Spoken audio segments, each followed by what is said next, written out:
Another thing that happened in spiritual boot camp is Shalia told me that I make a really big deal out of myself for no reason. And this was on top of them also disempowering me when they passed on. So they do certain things publicly, and then privately behind the scenes they say something different. So when sermons were passed on to Dan Thalen and I, in their last sermon that they did, they were like, this is their life purpose.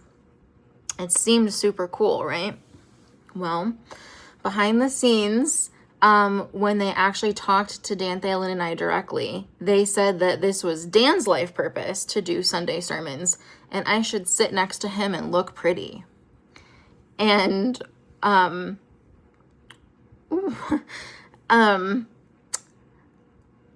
one of the things that happened to me since I was banned is God keeps sending me that song, I don't want to sit still, look pretty. And it's God telling me that that was really disempowering for them to communicate that to me.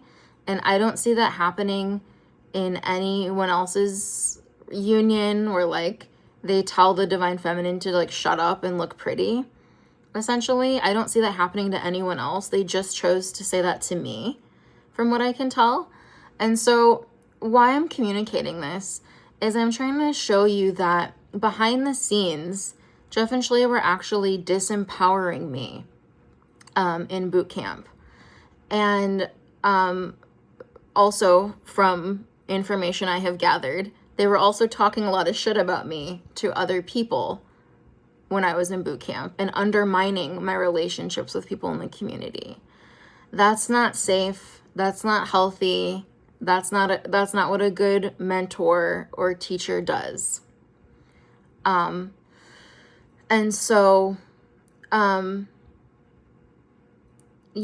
Shalia said I make a really big deal out of myself for no reason. And that's not true. I like to share my relationship with God with people for the purpose of sharing God and his miracles and his revelations. And, it's what's funny is that in Romance in Sedona, after they kicked me out of the community, then they went on to say, I hope you don't play it small.